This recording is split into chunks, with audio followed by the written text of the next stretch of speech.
సత్యవాక్యము సరిగా విభజించు అనే సిరీస్కి మిమ్మల్ని ప్రేమతో ఆహ్వానిస్తున్నాను. ఈ సిరీస్లో భాగంగా ఇదివరకే మనము చాలా టాపిక్స్ని మనం కవర్ చేసాం. రక్షణ మీద, నీటి బాప్తిజం మీద, ప్రకటన గ్రంథం మీద, రోమ పత్రిక మీద, కొరంథీ పత్రిక మీద, అలాగే చిన్న చిన్న టాపిక్స్ చాలా వరకు మనం కవర్ చేసాం. చాలామంది ఆ వీడియోస్ విని ఎలా బ్లెస్ అయ్యారో తమ యొక్క స్పందనని వాట్సాప్ ద్వారా అలాగే ఫోన్ కాల్ ద్వారా తెలియజేస్తున్నారు. నిజంగా దాన్ని బట్టి నేను ప్రభుని స్తుతిస్తూ ఉన్నాను. ఒకవేళ మీరు నా ఛానల్కి కొత్తగా వచ్చినట్లయితే మీ కొరకు ఈ యొక్క వీడియో లింక్స్ని వీడియో డిస్క్రిప్షన్ బాక్స్లో ఇస్తాను. తప్పకుండా వాచ్ చేయండి, మీరు కూడా తప్పకుండా దీవించబడతారు. ఫైన్. అయితే ఈ యొక్క సిరీస్లో భాగంగా మనము ఇంకొక టాపిక్ని మనం కవర్ చేయబోతున్నాం. ఇది చాలా వెరీ ఇంపార్టెంట్ టాపిక్. ఆల్రెడీగా థంబ్నెయిల్లో మీకు అర్థమైపోయి ఉంటుంది. మన టాపిక్ ఏంటంటే జీసస్ పారబుల్స్, యేసుప్రభువు వారు చెప్పినటువంటి ఉపమానాలు. ఉపమానాల గురించి మనము డీటెయిల్గా మనం డిస్కస్ చేద్దాం. బైబిల్లో ఉపమానము, పారబుల్ అటువంటి పదము 63 సార్లు కనపడితే కొత్త నిబంధనలోనే 47 సార్లు కనపడుతుంది. అది ఎక్కువగా సువార్తల్లో కనపడుతుంది. అండ్ ఆ సువార్తలో ఆ పారబుల్ వాడేది ఎక్కువగా అంటే ప్రభువుని క్రీస్తే. యేసు ప్రభువు వారి యొక్క పారబుల్స్ అనేది న్యూ టెస్టిమెంట్ సువార్తలు ముఖ్యమైన పాత్ర పోషిస్తుంది. పారబుల్స్ మీద చాలామంది ప్రసంగాలు చేశారు, చాలామంది పుస్తకాలు కూడా రాశారు, సంఘాల్లో బోధిస్తున్నారు. కొత్త ప్రీచర్స్ లేదా అప్కమింగ్ ప్రీచర్స్ అయితే ఈ ఉపమానాల మీద ప్రసంగించడం అనేది వాళ్ళకి చాలా ఈజీగా అనిపిస్తుంది. అయితే విషయం ఏంటంటే, ప్రశ్న ఏంటంటే, ఈ పారబుల్స్ సువార్తల్లో ఉన్నటువంటి పారబుల్స్ ఏమైతే ఉన్నాయో అది బాడీ ఆఫ్ క్రైస్ట్కి అప్లై అవుతుందా అనేది ప్రశ్న. ఎందుకంటే సువార్తలో మరి కృపాసంఘం మొదలవ్వలేదుగా, సువార్తలో బాడీ ఆఫ్ క్రైస్ట్ మనకు కనిపించదుగా. అలాంటిది ఈ యొక్క పారబుల్స్ రానయ్యున్నటువంటి సంఘాన్ని ఉద్దేశించి ప్రభు సువార్తలో ముందే చెప్పేశాడా, లేదా అక్కడటువంటి పారబుల్స్ ఎవరికి వర్తిస్తాయి అనేది ప్రశ్న. ఆన్సర్ నేను స్ట్రైట్గా ఇచ్చేస్తాను. అయితే ఈ ఆన్సర్ విని షాక్ అవ్వకండి, ఎందుకంటే ఈ యొక్క సిరీస్ని పూర్తిగా వింటేనే, ట్రావెల్ చేస్తే చాలా విషయాలు మనకి అర్థమవుతాయి. Parables doesn't apply for the body of Christ. అంటే అప్లికేషన్లో ఏంటంటే ఒక రకంగా yes it apply, but doctrinally it doesn't apply for the body of Christ. ఈ పారబుల్స్ క్రీస్తు సంఘం అనే శరీరానికి డాక్ట్రినల్గా అప్లై చేయడానికి సాధ్యపడదు. ఎస్, ఈ స్టేట్మెంట్ మీకు కొత్తగాను వింతగా కనిపిస్తుంది. ఎందుకంటే మన ట్రెడిషనల్ టీచింగ్స్ అన్నీ కూడా ఈ పారబుల్స్ మనకే అన్నట్టుగా బోధించారు. అవే బోధలు మనము వింటూ ఉన్నాం. ఈ యొక్క పారబుల్స్ కూడా నేడు రక్షణ ఏ విధంగా పనిచేస్తుందో తెలియజేయడానికి ఈ పారబుల్స్ని అప్లై చేస్తూ ఉంటారు. Okay, but this parable doesn't apply for the body of Christ. ఎందుకు అప్లై అవ్వదు, ఎందుకు సాధ్యపడదు అనేది మీరు తెలుసుకోవాలంటే ఈ యొక్క సిరీస్ని డీటెయిల్గా ప్రతి పార్ట్ కూడా మీరు వాచ్ చేయాలి. మీరు ర్యాండమ్గా ఏదో ఒక వీడియో వాచ్ చేసి మీరు ప్రశ్నలు సంధించకూడదు. సంగతి పూర్తిగా వినాలి, సబ్జెక్ట్ని పూర్తిగా తెలుసుకోవాలి. ఓకే, దేవుని సంకల్పం అంతయు కూడా ఒక వీడియోలో చెప్పడం సాధ్యపడదు. కాబట్టి నా సబ్జెక్ట్ అంతా కూడా ఒక సిరీస్గానే సాగిపోతుంది. మీకు ఏదైనా డౌట్ ఉంది అంటే అప్పుడప్పుడు ముందున్నటువంటి వీడియోస్ కూడా రెఫర్ చేయాలి, అండ్ ప్రీవియస్ వీడియోస్ కూడా వాచ్ చేయగలగాలి. ఒకవేళ నా వీడియోస్లో ఎక్కడ కూడా అది కవర్ కాలేదు అని మీకు అనిపిస్తే దెన్ మీ యొక్క ప్రశ్న ఏమైతే ఉన్నదో అది కింద కామెంట్ సెక్షన్లో తెలియజేయచ్చు. దాన్ని నెక్స్ట్ వీడియోలో దాన్ని నేను ఆన్సర్ చేసే ప్రయత్నం చేస్తాను. ఓకే, సత్యవాక్యం సరిగా విభజించినప్పుడు ఈ యొక్క పారబుల్స్ ఏమైతే ఉన్నాయో, ఈ సువార్త వంటి పారబుల్స్, ఇవి ధర్మశాస్త్ర కింద ఉన్నటువంటి వారి కొరకు ప్రభు చెప్పాడు, not for the body of Christ.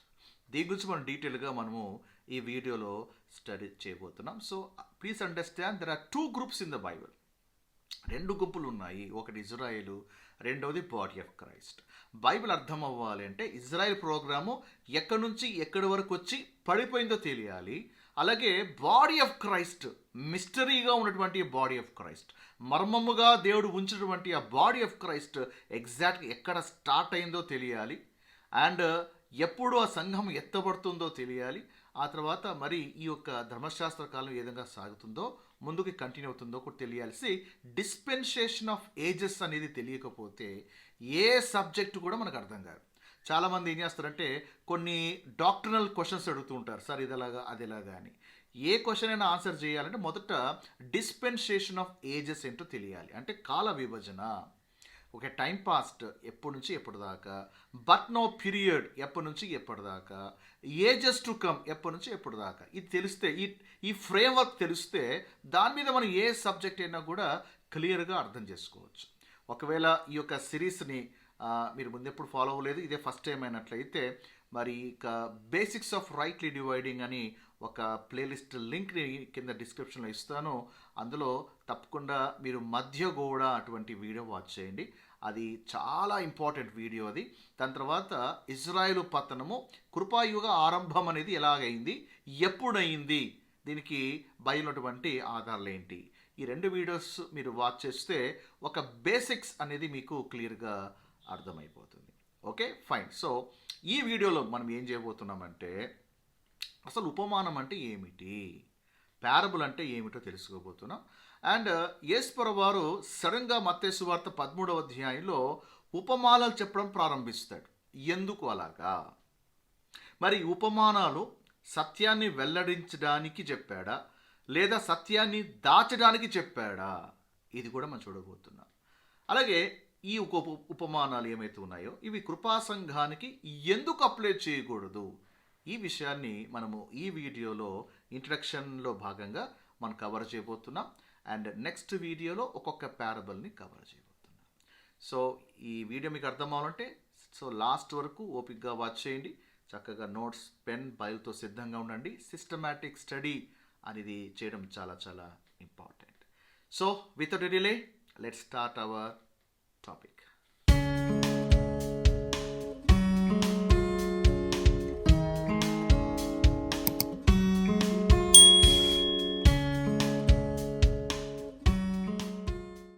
మొదట ఉపమానం అంటే ఏంటో తెలుసుకుందాం. What is parable? చాలామందికి ఉన్నటువంటి అభిప్రాయం ఏమంటే సామాన్యులకు ఈజీగా అర్థం అవ్వడానికి చెప్పేటువంటి ఒక కథ, ఇల్లస్ట్రేషన్నే ఉపమానం అని నమ్ముతూ ఉంటారు, భావిస్తూ ఉంటారు. కానీ ఉపమానం అంటే మన అది కాదండి. ఉపమానం అనేది మూర్ఖులు అర్థము చేసుకోలేని మరుగైన గూఢమైన మాటలు. ఉపమానం అంటే ఒక కథ కాదు, లేదా ఒక ఇల్లస్ట్రేషన్, అందరికీ ఈజీగా అర్థమయ్యేటువంటి ఇల్లస్ట్రేషన్ ఒక కథ కాదు ఉపమానం అంటే. ఇవి మరుగైన మాటలు, గూఢమైన మాటలు, ఇవి మూర్ఖులకి అస్సలు అర్థం కావు. దీన్ని మనం ప్రూవ్ చేయడానికి బైబిల్లో కొన్ని రెఫరెన్సెస్ని నేను ముందుంచుతున్నాను. సో ఆ రెఫరెన్స్ని చాలా జాగ్రత్తగా గమనించండి. 49వ కీర్తన 4వ వచనం, గూఢార్థము గల దానికి నేను చెవి యొగ్గెదను, సితార తీసుకొని నా మరుగు మాట బయలుపరచెదను. ఇంగ్లీష్లో చూడండి, I will incline my ear to a parable, I will open my dark saying upon the heart. So ఇక్కడ గూఢార్థము అన్న మాటకు ఇంగ్లీష్లో ఏముంది, పారబుల్ అని ఉంది. సో పారబుల్ అంటే ఏంటి, అది గూఢార్థము, అంటే అందులో గూఢమైన అర్థం ఉంది. బయటికి అది జనరల్గా ఉంటుంది కానీ బట్ అందులో చాలా గూఢమైన అర్థం ఉంటుంది. ఇక్కడ మరుగు మాట అన్నమాట చూడండి, మరుగు మాట ఇంగ్లీష్లో డార్క్ సేయింగ్. డార్క్ సేయింగ్ అంటే అది మరుగైన మాట, deep secrets. So what is parable? ఉపమానం అంటే ఏంటి చెప్పండి? ఉపమానము అంటే మరుగైన గూఢమైన మాటలు. So parable is a dark saying. So గూఢార్థము అనేటువంటి మాటను మీరు హీబ్రూలో చూడండి, హీబ్రూలో మషాల్ అటువంటి వర్డ్ వాడబడి, మషాల్. ఓకే, సో మషాల్ అటువంటి ఆ హీబ్రూ వర్డ్ ఇంకా ఎక్కడ వాడబడిందో చూసినట్లయితే చాలా చోట్ల వాడబడింది. బట్ 2 రెఫరెన్స్ మేము ముందు ఉంచుతాను. సంఖ్యాకాండము 23వ అధ్యాయము 7వ వచనం, అప్పుడు బిలాము ఉపమాన రీతిగా ఇట్లా నేను, ఇక్కడ ఉపమానం అనే మాటకి హిబ్రూలో మషాల్ అని రాయబడింది. సో మషాల్ అంటే ఉపమానము, ఉపమానం అంటే ఏం చెప్పండి, గూఢార్థము అని అర్థం. 18వ వచనంలో కూడా బిలాము ఉపమాన రీతిగా ఇట్లా నేను, అక్కడ కూడా మషాల్ అనే వాడు వాడబడింది. So parable is not a story, it is not an plain illustration so that everyone can easily understand. ఇది గూఢార్థముతో కూడినది, మరుగు మాటలతో కూడింది. ఇట్ ఈస్ ఎ డార్క్ 78వ కీర్తన 2వ వచనం, నేను నోరు తెరిచి ఉపమానము చెప్పెదను, పూర్వకాలపు గూఢవాక్యములను నేను తెలియజెప్పెదను. I will open my mouth in a parable, I will utter dark saying of old. So ఉపమానం అటువంటి మాటకు ఇంగ్లీష్లో ఏముంది? పారబుల్ అని ఉంది. అలాగే గూఢవాక్యం అంటే చెప్పండి డార్క్ సేయింగ్. సో పారబుల్ ఏముంటుంది? డార్క్ సేయింగ్ ఉంటుంది, లేదా డీప్ సీక్రెట్స్ ఉంటాయి ఉపమానం. సామెతలు 1 అధ్యాయము 6వ వచనం, వీటి చేత సామెతలను భావసూచక విషయములను జ్ఞానుల మాటలను వారు చెప్పిన గూఢవాక్యములను జనులు గ్రహించుదురు. సామెతలు అనే మాట చూడండి, దానికి హీబ్రూలో మషాల్ అని రాయబడి ఉంది, అండ్ ఇంగ్లీష్లో ప్రావర్బ్ అని రాయబడి ఉంది. సో పారబుల్కి బహుళ అర్థాలు ఉన్నాయి బైబిల్లో. ఒకటేమో ఉపమానము, రెండవది సామెత. సో సామెత లేదా ఈ యొక్క ఉపమానము బయటికి సింపుల్గా కనపడుతుంది, but there is a deep meaning behind it. For example, మనం తెలుగులో కూడా చాలా సామెతలు మనం వాడుతూ ఉంటాం కదా. ఇంట్లో పిల్లి, వీధిలో పులి అంటాం దానికి. అంటే అక్కడ ఇంట్లో పిల్లి అంటే నిజంగా ఇంట్లో పిల్ల, వీధిలో పులి అంటే నిజంగానే వీధిలో పుల. సో ఆ స్టేట్మెంట్ వీళ్ళకి అర్థం ఏంటి? ఒక వ్యక్తి ఇంట్లో పిల్లిలాగా ఉంటాడండి, కానీ వీధిలో మాత్రమే పులిగా ప్రవర్తిస్తాడు, బయట ఎంత పులైనా ఇంట్లో పిల్లే అని చెప్పడానికి ఇలాంటి ఒక చిన్న సామెత వాడుతూ ఉంటాడు. ఓకే, సో పారబుల్ కూడా సేమ్ అలాంటిదే. అండ్ గూఢవాక్యములను చూడండి, అది ఇంగ్లీష్లో డార్క్ సేయింగ్. సో పారబుల్ ఏముంటుంది? There is a dark saying, deep secret. Okay, ఇది చాలా ఇంపార్టెంట్. మనము ఈ వచనాలు చూసాం కదా, ఈ వచనాల్లో పారబుల్ ఏమిటో చెప్పండి? దిస్ ఎ డార్క్ సేయింగ్, గూఢమైనటువంటి విషయాలు, మరుగైనటువంటి మాటలు ఆ పారబుల్లో కనపడతాయి. సాధారణంగా ఈ పారబుల్ అటువంటి విషయాలు, ఎవంటి సంగతులు మూర్ఖులకి అర్థం కాదు, బయట వాళ్ళకి అర్థం కాదు, లేకపోతే దేవుని నమ్మని వారికి అర్థం చేసుకోవడం అసాధ్యం ఇది. సో అది అందరికీ అర్థమయ్యే విషయము కాదు అనే విషయాన్ని మనం తెలుసుకోవాలి. సో యేసుప్రభువు వారు పారబుల్స్ని ఉపయోగించారు. సో పారబుల్ గురించినటువంటి రెఫరెన్సెస్ ఓల్డ్ టెస్టమెంట్లో చాలా ఉన్నాయి, అవి చూస్తే సమయం సరిపోదు కాబట్టి మనము త్వరగా మెయిన్ టాపిక్లోకి మనము వెళ్ళిపోదాం. ఇప్పుడు న్యూ టెస్ట్మెంట్లో పారబుల్స్ని ఎక్కువగా వాడింది ఎవరు? మన ప్రభు అయిన క్రీస్తే. అయితే ప్రభు ఎందుకు ఉపమానంలో మాట్లాడుతున్నాడు? ఉపమానము లేకుండా ప్రభు ఏది మాట్లాడలేదు. ఎందుకు ప్రభు ఉపమానాలు ఉపయోగించాడు? సో చాలామంది ఏమనుకుంటారంటే అందరికీ ఈజీగా అర్థం అవ్వడానికి ప్రభు ఉపమానాలు వాడారు అని. నాకు తెలిసి మీరు కూడా అదే విని ఉంటారు కదా, ప్రభు అందరికీ అర్థమయ్యే విధంగా చెప్పడానికి ఉపమానాలు వాడారని. సో ఇది ఏమాత్రము కరెక్ట్ కాదు, చెప్పాలంటే ఇంకా ఉల్టా. ఎందుకంటే అందరికీ అర్థము కాకుండా ఉండడానికి యేసుప్రభువు వారు పారబుల్స్ వాడారు. మనమేమనుకున్నాము, అందరికీ అర్థం అవ్వడానికి యేసుప్రభువు పారబుల్స్ వాడారు అని. కానీ వాస్తవం ఏంటంటే అందరికీ అర్థము కాకుండా ఉండడానికి యేసుప్రభువు వారు పారబుల్స్ వాడారు, ఉపమానాలు వాడారు. ఓకే, సో అందుకే ప్రభువారు జనసమూహం ఉన్నప్పుడు పారబుల్స్ని చెప్పాడు, ఉపమానాలు చెప్పాడు. వాటి భావము మాత్రము తన శిష్యులకి ప్రత్యేకంగా ఉన్నప్పుడు, ఏకాంతంగా ఉన్నప్పుడు తన శిష్యులకు మాత్రమే వాటి భావాన్ని వివరించాడు. ఓకే, బయట జనసమూహం ఉన్నప్పుడేమో పారబుల్స్ చెప్పాడు, వాటి భావం ఎవరికి చెప్పలేదు, ఊరికే పారబుల్ చెప్పేశాడు అంతే. వాటి భావం మాత్రము శిష్యులకు మాత్రమే పర్సనల్గా ఏకాంతంగా ఉన్నప్పుడు తన శిష్యులకు మాత్రమే వివరిస్తూ ఉన్నాడు. అయితే ఎందుకు అలా చేశాడు? కారణం ఏంటి? అది ఆ ఉపమాన భావము పబ్లిక్లో ఉన్నప్పుడు అందరికీ చెప్పచ్చు కదా, ఉపమానం చెప్పి దీని మీనింగ్ ఇది అని పబ్లిక్ అని చెప్పిండొచ్చు. మనమైతే ఏం చేస్తాము, జనరల్గా మనమైతే ప్రీచర్స్గా ఏం చేస్తాము, ఒక విషయం చెప్పి దాన్ని ఎలాబరేట్ చేస్తాం, ఎందుకు? జనకి ఇంకా క్లారిటీ రావడానికి. కానీ యేసుప్రభువు వారు ఉపమానం చెప్పి వెంటనే దాని భావము కూడా ప్రజలకు చెప్పలేదు. ఎందుకు అలా చెప్పలేదు? కారణం ఏమై ఉండొచ్చు? సేమ్ మనకు వచ్చినటువంటి ప్రశ్ననే శిష్యులు ఆల్రెడీగా ప్రభుని అడిగేశారు. మత్తయి సువార్త 13వ అధ్యాయం.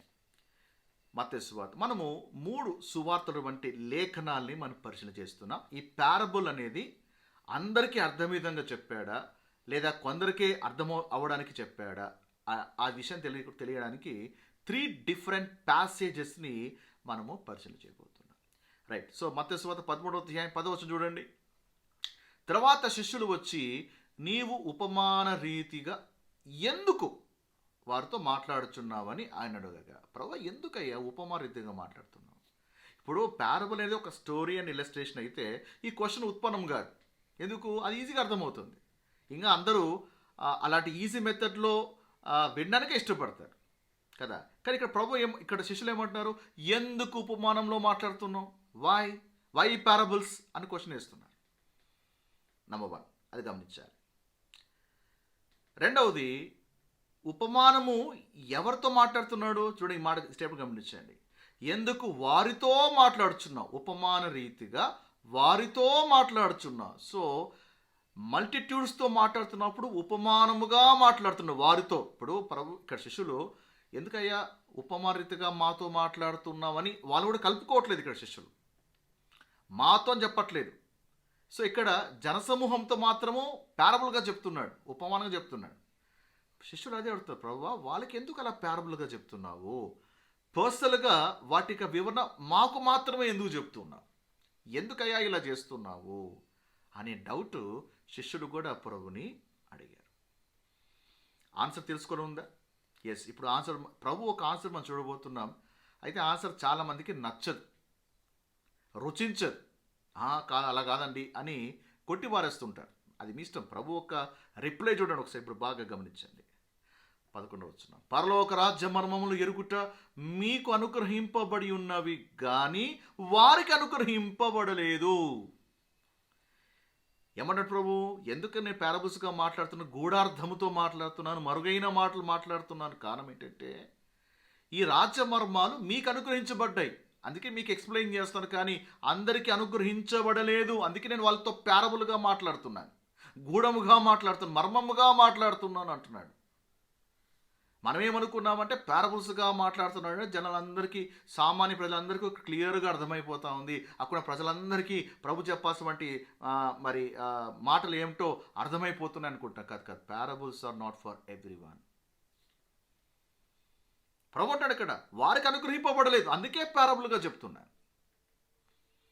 ఎందుకు అట్లాగా అంటే వారు తెలుసుకోకూడదనా, వాళ్ళు గ్రహించకూడదనా? ఎందుకు ప్రభు అక్కడ ఉన్నటువంటి వారితో మాట్లాడుతున్నాడు? వారితో మాట్లాడుతున్నావు. ఎందుకు వారితో అంటే అక్కడ వారు అంటే ఎవరు అనేది ప్రశ్న. అక్కడ వారు అంటే ఎవరు దాన్ని మనం డిఫైన్ చేయాలి. అక్కడ ఆడియన్స్ ఎవరు ఇది తెలుసుకోవాలంటే మనము 12th చాప్టర్లోకి వెళ్ళాలి. ఎందుకంటే దీని బ్యాక్గ్రౌండ్ 13th చాప్టర్ బ్యాక్గ్రౌండ్ ఎక్కడంటే 12th చాప్టర్. సో 12వ అధ్యాయంలో ఏంటి? యేసు ప్రభు పరిచయం చేస్తున్నప్పుడు యేసు ప్రభుని చాలామంది అపార్థం చేసుకున్నారు. యేసు ప్రభుని దయ్యములు పట్టినవాడు అన్నట్టుగా సంబోధించారు. ఓకే, దయ్యములకు అధిపతి అన్నట్టుగా ఆయన మీద దోషారోపణ చేస్తున్నారు.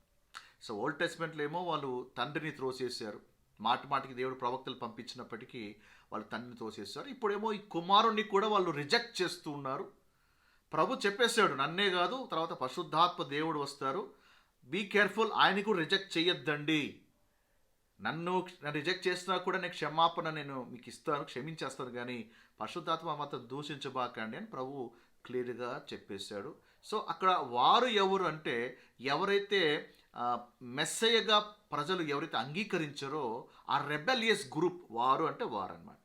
అవిశ్వాసులు, తిరుగుబాటు చేసేవారు, అవిధేయులు అని చెప్పచ్చు. వారిని ఉద్దేశించుతూ అక్కడ బ్యాక్గ్రౌండ్ నడుస్తూ ఉంది. అందుకే ప్రభు అంటాడు కదా, నినేవ వారు ఈ తరము వారితో నిలవబడి వారి మీద నేరస్థాపన చేస్తురు అంటే ప్రభు మెసేజ్ని వాళ్ళు యాక్సెప్ట్ చేయట్లేదు, రిజెక్ట్ చేస్తున్నారు. ప్రభు ఏమంటాడు? విమర్శ దినమున నినేవ వారు ఈ తరము వారితో నిలబడి నేరస్థాపన చేస్తాడు. ఎందుకు? నినేవే విషయంలో ఏమైంది? దేవుడు యోనాను పంపించాడు నినేవే పట్టణానికి. నినేవే పట్టణం ఏంటి? అన్యుల పట్టణము.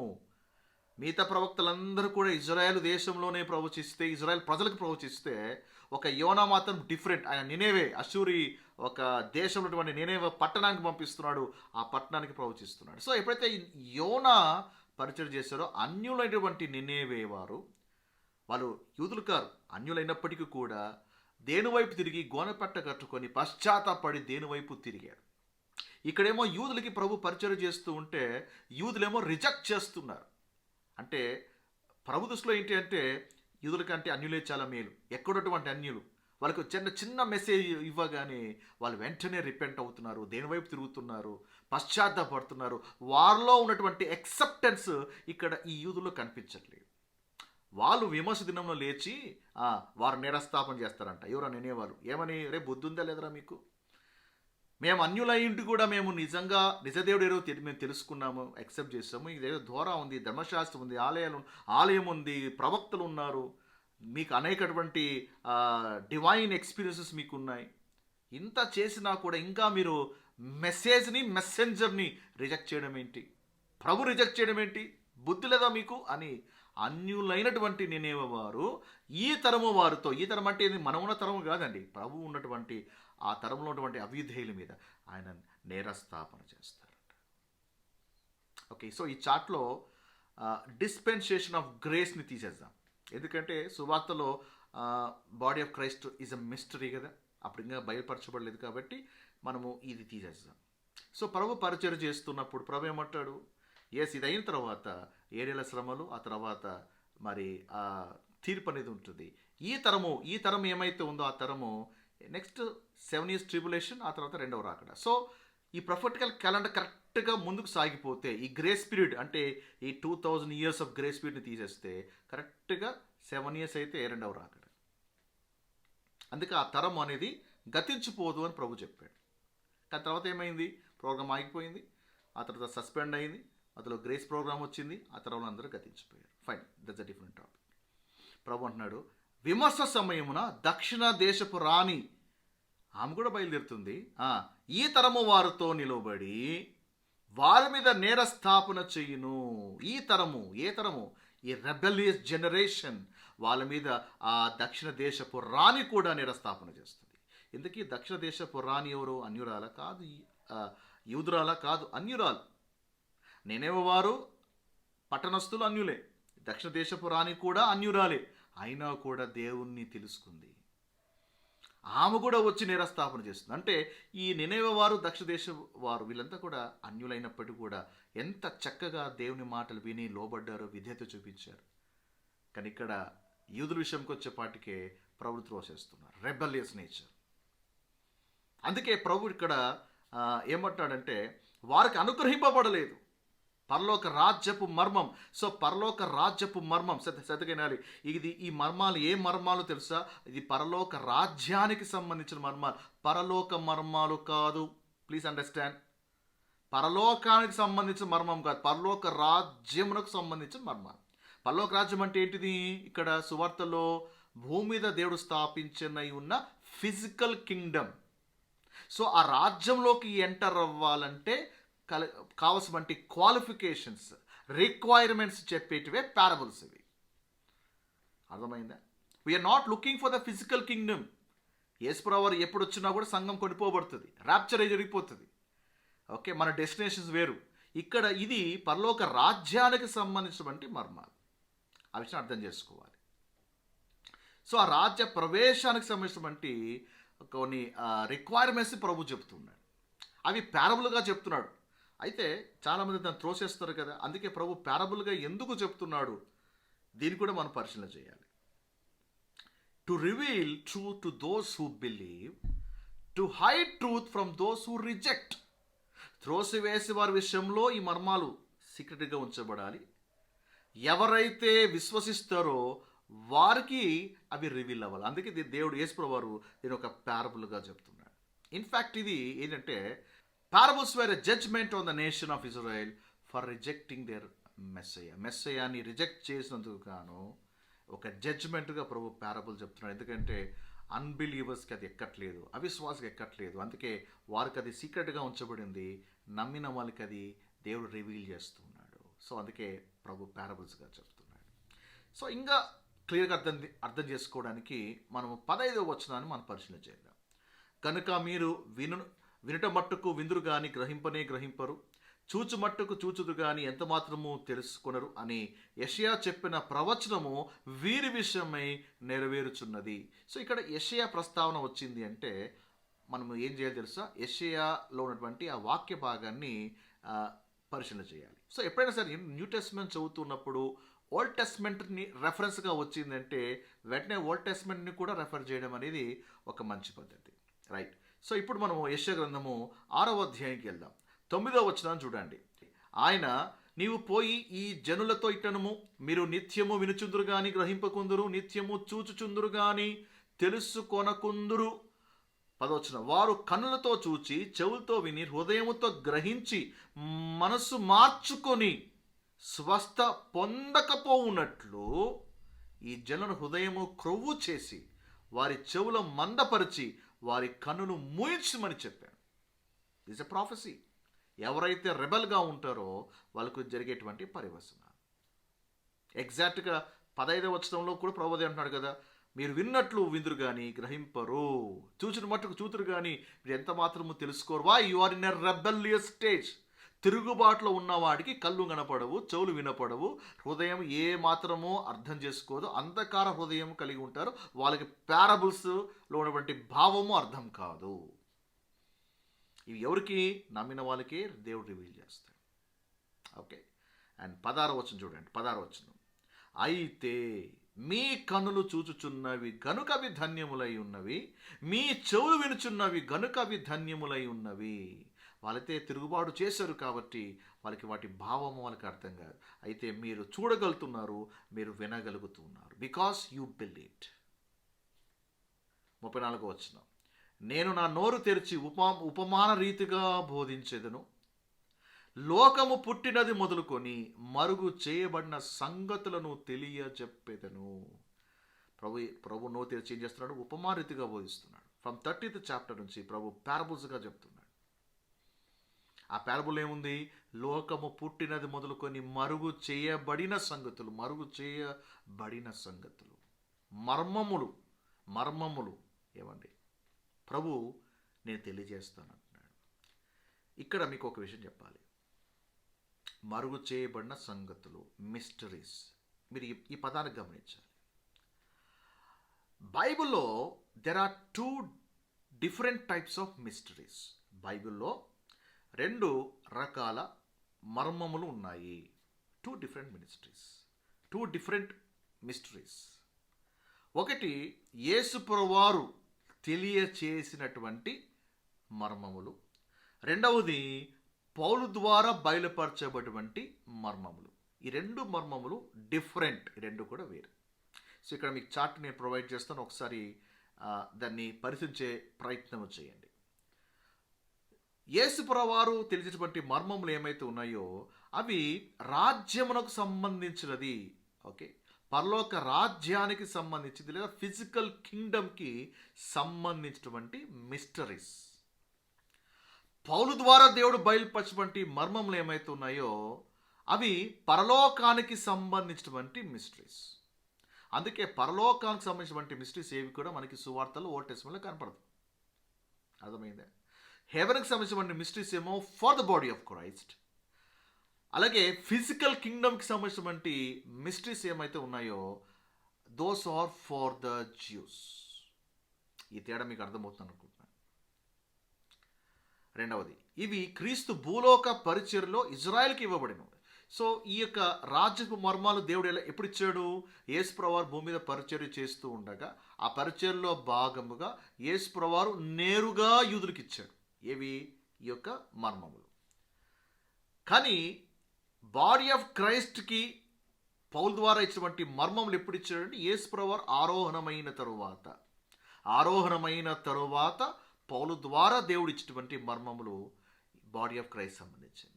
సో ఈ 2 కూడా వేరు. ఎఫెసీ 3వ అధ్యాయం 5వ వచనం చూసినట్లయితే, ఈ మర్మం ఇప్పుడు ఆత్మ మూలముగా దేవుని పరిశుద్ధులకు, అపోస్తలకు, ప్రవక్తలకు బయలుపరిచి ఉన్నట్టుగా పూర్వకాలమందు మనుషులకు తెలియపరచబడలేదు. అంటే పౌలు కంటే ముందు ఎవరికి కూడా బాడీ ఆఫ్ క్రైస్ట్కి సంబంధించిన మిస్టరీస్ ఏవి కూడా ఎవరికి తెలియదు. ఇప్పుడు సువార్తలో యేసుప్రభువారు దీన్ని ముందుగానే బయలుపరిస్తే ఇది మిస్టరీ ఎందుకు అవుతుంది? అప్పుడు పౌలు గారు చెప్పింది అబద్ధం అవుతుంది కదా. అప్పుడు పౌలు గారికి ఏం చెప్పాలి తెలుసా? పౌలు గారు, మీరేమో పూర్వకాలమందున్న మనుషులకి తెలియపరచబడలేదన్నారు, సువార్త ప్రభు చెప్పేశాడండి అని చెప్పాలి. కానీ సువార్తలో ప్రభు చెప్పేటువంటి మర్మాలన్నీ కూడా ఏమండి మరి పరలోక రాజ్యానికి సంబంధించింది కానీ పరలోకానికి సంబంధించింది కాదు. ఆ తేడాను చాలా జాగ్రత్తగా మీరు గమనించాలి. 11:2 దేవుని జ్ఞానము మర్మమైనట్టుగా బోధించుచున్నాము, ఈ జ్ఞానము మరుగై ఉండను. ఏ జ్ఞానము? బాడీ ఆఫ్ క్రైస్ట్కి సంబంధించినటువంటి ఏమండి ఈ మర్మం ఏమైతే ఉందో, ఈ మహాజ్ఞానం ఏమైతే ఉందో, పౌలు ద్వారా బయలుపరచబడినటువంటి మహాజ్ఞానం ఏమైతే ఉందో అది సువార్తలో మరుగై ఉంది. ఓల్డ్ టెస్ట్మెంట్లో మరుగై ఉంది. అందుకే ఓల్డ్ టెస్ట్మెంట్లో ఉన్నటువంటి ఎవరు కూడా they never knew that the body of Christ is going to form. క్రీస్తు సంఘముని శరీరం ఏర్పరచబడుతుంది, కృపా సంఘం ఒకటి మొదలవుతుంది, అన్యులు యూదులు కూడా ఒకటిగా ఉండబోతున్నారని ఎవ్వరు కూడా గెస్ చేయలేకపోయారు. It was kept as a mystery and secret. జగత్ ఉత్పత్తికి ముందుగానే దీనిని దేవుడు మన మహిమ నిమిత్తము నియమించెను. ఇక్కడ మీకు ఒక విషయము క్లియర్గా చెప్పగలగాలి. లోకము పుట్టినది మొదలుకొని, okay, from the foundations of this world. From the foundation అంటే ఇది prophetical program. Before the foundation, జగత్ ఉత్పత్తికి ముందుగానే, అంటే ఈ జగత్ ఉత్పత్తి కంటే ముందే ఉంది మన ప్లాన్. చెప్పండి, ఏది బెటర్ అంటే ప్రొఫెటికల్ ప్రోగ్రామ్ గొప్పదంటారా, మిస్టరీ ప్రోగ్రామ్ గొప్పదంటారా? మిస్టరీ ప్రోగ్రామ్ వాళ్ళది జగత్తు లోకము పుట్టినది మొదలుకొని వాళ్ళదైతే, మనది జగత్తు ఉత్పత్తికి ముందుగానే దేవుడు నిర్ణయించాడు. అన్యులు ప్లాన్ బి కాదండి, మనమంతా ప్లాన్ బి కాదు దేవునికి. ఏదో ఇజ్రాయెల్ ప్రజలు పడిపోయారు అందుకే నేను అన్యులు ఎన్నుకుంటాను. No, we are not plan B, please understand. Of course దేవుడు వాళ్ళు పడిపోయిన తర్వాత ఈ మహత్తరమైన ప్రణాళికను దేవుడు అమలు పరిచినప్పటికీ వీఆర్ నాట్ ప్లాన్ బి. ఈ అన్యుల ప్రవేశము, బాడీ ఆఫ్ క్రైస్ట్ అనేది, ఈ ప్లాన్ అనేది జగత్ ఉత్పత్తికి ముందుగానే దేవుడు నిర్ణయించేశాడు. దేవుడు దానిని పౌలు ద్వారా దాన్ని రివీల్ చేస్తున్నాడు. సో ప్రభువు చెప్పేటువంటి మర్మములు వేరు, పౌలు గారు చెప్పేటువంటి మర్మాలు వేరు. ఈ రెండు mysteries are both are different. రెండు కూడా వేరు వేరు. అర్థమవుతుందా? సో ప్రభు చెప్పేటువంటి మర్మం ఏది? పరలోక రాజ్యానికి సంబంధించినటువంటి విషయాలు, క్వాలిఫికేషన్స్ అండ్ రిక్వైర్మెంట్స్. సో కాబట్టి ఆ పారబుల్స్లో ఉన్నటువంటి విషయాలన్నీ కూడా కింగ్డమ్ ప్రోగ్రామ్ కింద లేదా ధర్మశాస్త్ర కింద యూదుల రక్షణకు సంబంధించినటువంటి రిక్వైర్మెంట్ అండ్ క్వాలిఫికేషన్స్. ఆ పారబుల్లో మన రక్షణ గురించి మనం చూసుకున్నట్లయితే డాక్టరల్ ఇష్యూస్ వస్తాయి. ఆ పారబుల్లో మన రక్షణని సంబంధించిన ఏది కూడా దాంట్లో చూడడానికి ట్రై చేయకూడదు. అర్థమైందా? సో సాల్వేషన్ రెండు రకాలుగా ఉన్నాయి, రెండు గ్రూప్స్ ఉన్నాయి. ఇద్దరు సాల్వేషన్స్ వేరు, అలాగే ఇద్దరు గ్రూప్లో ఒక డెస్టినేషన్స్ వేరు. ఈ ఇద్దరు గ్రూపులకి ఉన్నటువంటి అపోస్టల్స్ కూడా వేరు. There are two different churches. మరి ఈ క్రైస్తవ లోకల్లో ఇది ఎందుకు అర్థం అవ్వట్లేదో నాకు అర్థం కావట్లేదు. కలిపేశారు, మొత్తం అంతా కలిపేశారు. అంతా ఒకటి, అంతా మనకి కలిపేయడం వల్ల అనేక రకమైనటువంటి డాక్టరల్ ఇష్యూస్ అనేది తలెత్తుతూ ఉన్నాయి. సో కాబట్టి మనము ఈ రెండు ప్రోగ్రామ్స్ మనం వేరు చేయాలి. అందుకే సత్యవాక్యాన్ని సరిగా విభజించాలి. మూడవది, ఇవి ప్రొఫెటిక్ ప్రోగ్రామ్కి సంబంధించింది అండ్ ఇదైతే మిస్టరీ ప్రోగ్రామ్కి సంబంధించింది. ఓకే, సో పారబుల్స్ ఇవి ఇజ్రాయెల్ ప్రోగ్రామ్కి ఫిట్ అవుతాయి, కానీ పారబుల్స్ గ్రేస్ ప్రోగ్రామ్కి ఫిట్ అవ్వవు. ఇది నేను చెప్పే మాట కాదు. ఈ సిరీస్ అంతట్లో కూడా నిశితముగా డీటెయిల్గా మనము పరిశీలన చేయబోతున్నాం. Okay, fine. సో మత్తయి సువార్త 13వ అధ్యాయంలో మనము క్లియర్గా మనం ఏం తెలుసుకున్నాము అంటే, అక్కడ ఉన్నటువంటి విషయాల ప్రకారంగా ప్రభు ఉపమానముగా బోధించాడు. ఎందుకు బోధించాడు అంటే, అవిశ్వాసులు అవిధేయులకు ఇది అర్థం కాకుండా ఉండడానికి, నమ్మిన వారికి అది అర్థం అవ్వడానికి ప్రభు పారబుల్గా దాన్ని బోధించడం అనేది జరిగింది. అండ్ ప్రభు ఆ పారబుల్లో ఉన్నటువంటి ఆ మర్మము, మరుగు చేయబడిన సంగతులు అది యూదులకే కానీ not for the body of Christ అని క్లియర్గా అర్థమైంది. సో ఒక్క రెఫరెన్స్ మన సువార్తలో మనం చూసాం, మత్తయి సువార్తలో. ఇప్పుడు రెండవ రెఫరెన్స్ మీ ముందు ఉంచుతాను. ఒకసారి దీన్ని కూడా మీరు బాగా పరిశీలన చేయండి. మార్కు సువార్త 4వ అధ్యాయము 11-12 చూడండి. అందుకైన దేవుని రాజ్య మర్మము తెలుసుకుట మీకు అనుగ్రహింపబడి ఉన్నది, కానీ మీకు అనుగ్రహించబడింది కానీ వెలుపల ఉండువారు ఒకవేళ దేని వైపు తిరిగి పాపక్షమాపణ పొందుదురని వారు చూచుటకైతే చూచియు కనుగొనకయు, వినుటకైతే వినియు గ్రహింపకయు నుండుటకు అన్నీయు ఉపమాన రీతిగా వారికి బోధింపబడుచున్నవని వారితో చెప్పాను. ఒకసారి 12వ వచనాన్ని ఇంకాస్త ఆగి ఆలోచించి దాన్ని అర్థం చేసుకోవడానికి ట్రై చేయండి. దేనివైపు తిరిగి పాపక్షమాపణ పొందుదురని వారు చూచుటకైతే చూచియు కనుగొనకయు వినుటకైతే వినియు గ్రహింపకయు ఉండుటకు అన్నీ ఉపమాన రీతిగా. ఎందుకంటే అర్థమైపోతే వాళ్ళు తెలుసుకుంటారు.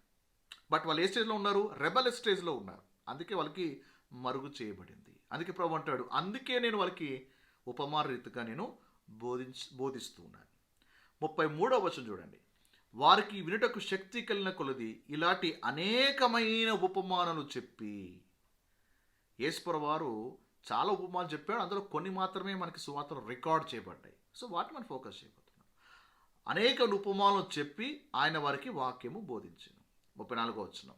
ఉపమానము లేక వారికి బోధింపలేదు కానీ ఒంటరిగా ఉన్నప్పుడు తన శిష్యులకు అన్నిటినీ విశదపరిచెను.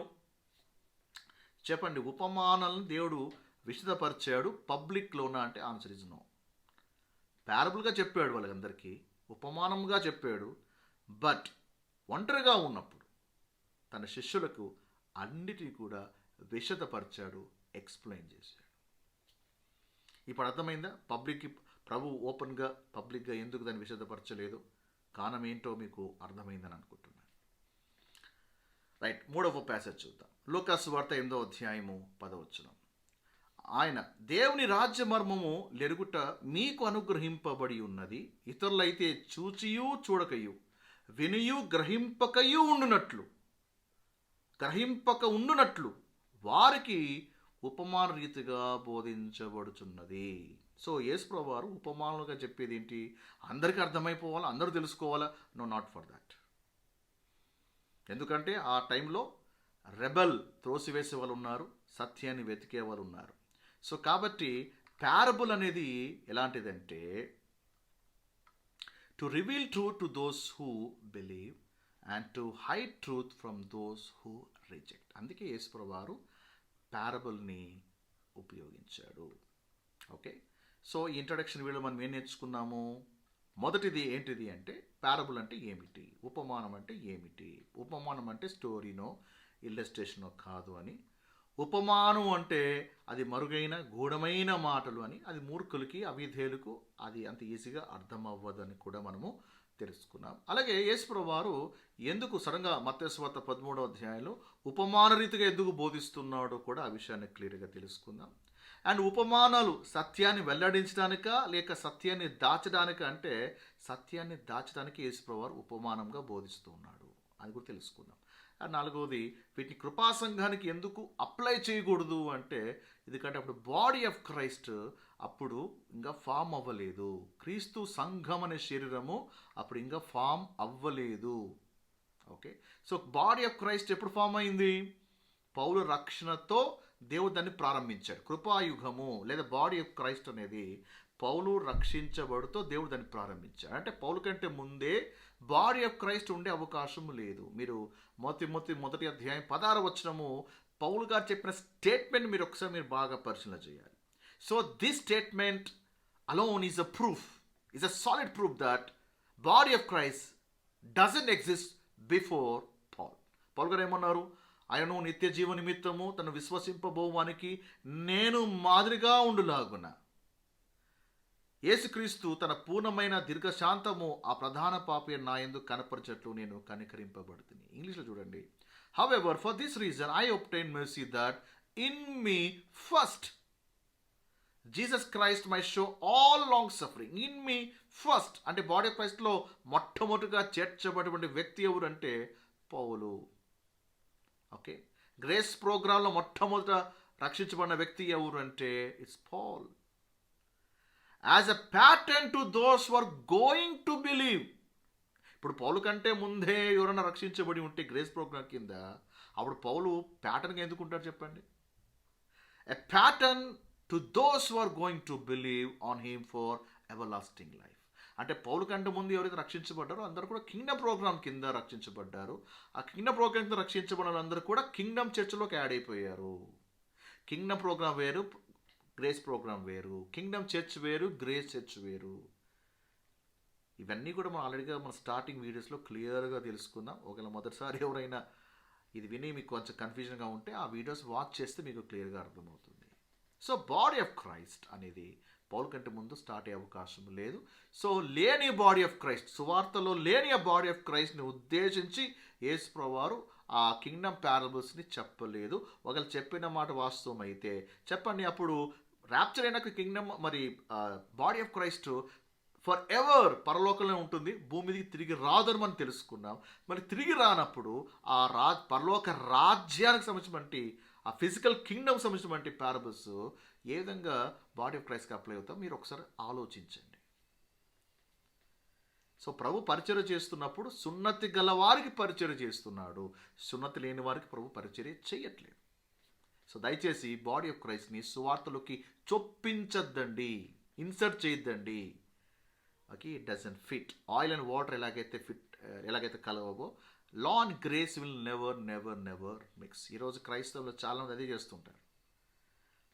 పౌలు పత్రికలోంచి బోధించమంటే ఓల్డ్ టెస్ట్మెంట్ తీసుకుంటుంటారు, అలాగే గాస్పెల్ను తీసుకొచ్చి ప్రకటిస్తుంటారు. తప్పేం లేదు, చెప్పాలి, ఎందుకంటే ప్రతి లేఖనం కూడా ఉపయోగకరమైంది. కానీ అక్కడ డాక్ట్రిన్స్ని తీసుకొచ్చి మనకు కూడా అప్లై అవుతుందని బోధిస్తున్నాం చూసామా, అక్కడేమో తప్పు చేస్తున్నాం. ఓకే, సో ధర్మశాస్త్రంలో ఉన్నటువంటి సువార్తలు ఉన్నటువంటి ఆ కాలం కూడా అది ధర్మశాస్త్రం కిందనే ఉంది. అది 4 సువార్తల న్యూ టెస్ట్మెంట్ మనకి న్యూ టెస్ట్మెంట్లో కనపడుతున్నప్పటికీ కూడా ధర్మశాస్త్ర కాలము అపోస్తకారము 7వ అధ్యాయం వరకు కూడా ఉంది. దయచేసి మధ్య కూడా ఇజ్రాయిల్ పతనము, కృపాయుగ ఆరంభము, ఆ వీడియోస్ చూడండి, క్లియర్గా చూడండి. యాక్ట్స్ 7th చాప్టర్ వరకు కూడా it is an old testament period, it is a law period, ధర్మశాస్త్ర కాలమే. ఆ ధర్మశాస్త్ర కాలంలో దేవుడు అన్యులకు పరిచర్య చేయట్లేదు, is ministering to the Jews. Okay, praise God. So hope you are blessed. ఈ ఇంట్రడక్షన్ వీడియోలో ప్యారబుల్ అంటే ఏంటి తెలుసుకున్నారు, అలాగే ఎందుకు యేసు ప్రభువు ప్యారబుల్స్ని వాడారో కూడా తెలుసుకున్నారు. ఇక ప్యారబుల్స్ అవి రివీల్ కోసమా లేకపోతే అది దాచడానిక అంటే అది దాచడానికే ప్రభు ప్యారబుల్ని ఉపయోగించాడని కూడా మనం తెలుసుకున్నాం. అండ్ అలాగే ఈ parable doesn't apply for the body of Christ అని ఒక లైన్లో మనం 2-3 మాటలు ఇప్పుడు మనం తెలుసుకున్నాం. కానీ మనము ఒక్కొక్క ప్యారబుల్ని మనం పికప్ చేసి దాన్ని డీటెయిల్గా అనాలిసిస్ చేస్తాం. అప్పుడు ఇంకా డీటెయిల్గా అంటే అక్కడ ఉన్నటువంటి డాక్టర్ని, పౌల్ ద్వారా దేవుడిచ్చినటువంటి డాక్టర్ని మనం 2 కూడా టాలీ చేద్దాం.